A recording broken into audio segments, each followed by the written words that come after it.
Welcome to The Explainer. Today, we are diving into a truly mind-bending story from ancient China, one that's going to challenge how you think about, well, everything. We're talking about the very idea of value itself. It's a tale of a giant gourd, a twisted tree, and a philosophical showdown that reveals a powerful secret: how to find incredible potential where absolutely no one else sees it. All right, let's get into it. But first, let me ask you something. Just take a second and really think about it. What makes something useful? Is it its purpose? How efficient it is? Does it just have to fit a specific need?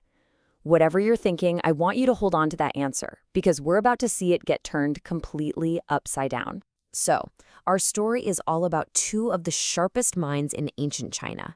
These guys were friends, sure, but they were also fierce intellectual rivals. And this isn't just some friendly chat over tea. Oh no.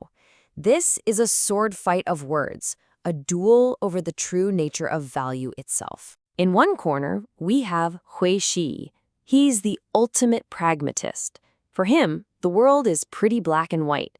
Things have a fixed purpose. A cup is for drinking. A hammer is for hammering. If it doesn't fit the mold, if it's too big, too weird, too awkward for its job, then it's useless. It's junk.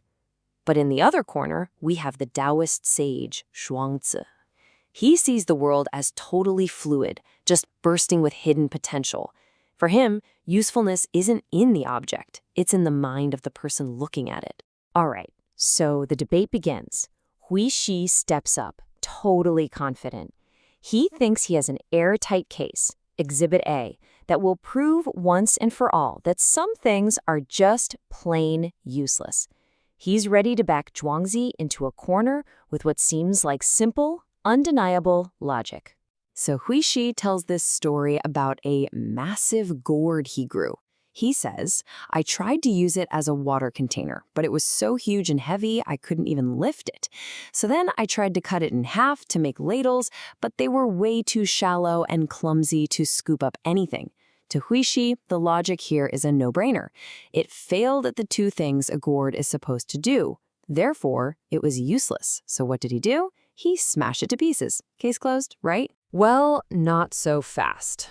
Zhuangzi just kind of smiles and comes back with one of the greatest intellectual jabs of all time.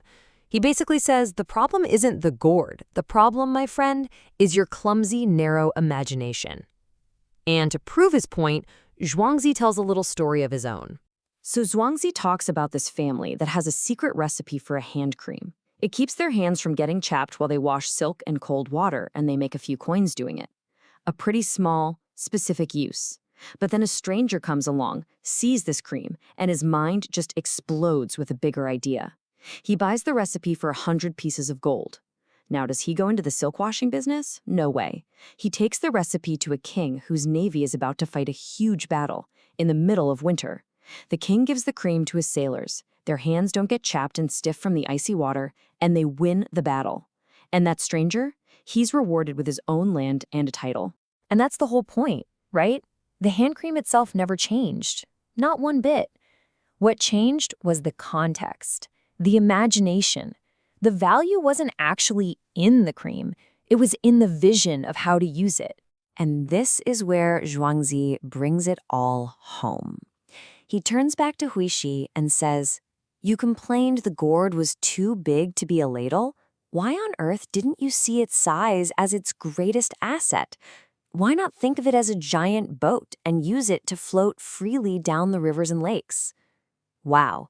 He just completely reframed the so-called flaw and turned it into a magnificent, freeing opportunity. And then, for the final knockout punch, Zhuangzi tells Hui Shi that his mind is like a field of tangled weeds. It's so overgrown with these fixed, boring ideas that he can't see the incredible, wide-open potential sitting right in front of him. Round one, without a doubt, goes to Zhuangzi. But Hui Shi is not giving up. He's probably thinking the gourd thing was just a fluke. So he comes back for round two, and this time he's got an example that seems even more undeniably 100% useless. This one, he thinks, is going to trap Zhuangzi for good. He says, "Okay, I have this huge, old tree, But its trunk is so lumpy and gnarled that no carpenter can make planks out of it. And its branches are so twisted and crooked you can't make anything from them either. It just sits there by the road, and every single carpenter walks right past it. It's big, sure, but it is completely and utterly useless. Zhuangzi just listens patiently. But instead of jumping right to the tree, he brings up two animals. First, the weasel. You know, it's super agile, clever, a very useful hunter. And it's that very skill that leads it right into a hunter's trap where it dies. Then he talks about the yak. It's as huge as a cloud, incredibly powerful, but it's so big it's useless for catching something as small as a mouse. You see his point? Sometimes the very things we call useful skills are the exact things that end up trapping us or limiting us. And then Zhuangzi turns this logic right back to the gnarled tree. He asks Hui Shi, "You're so upset about this tree's so-called uselessness, but why not plant it in the middle of a vast empty wasteland? You could wander around it, you could take a peaceful nap in its shade, and because no carpenter on earth has any use for it, no axe will ever come near it." And this is the truly mind-blowing twist of round two. The tree's greatest strength is the very thing Hui saw as its biggest flaw. Its complete and total lack of conventional use is what guarantees its safety, its survival. It will never be cut down to become a chair or a beam.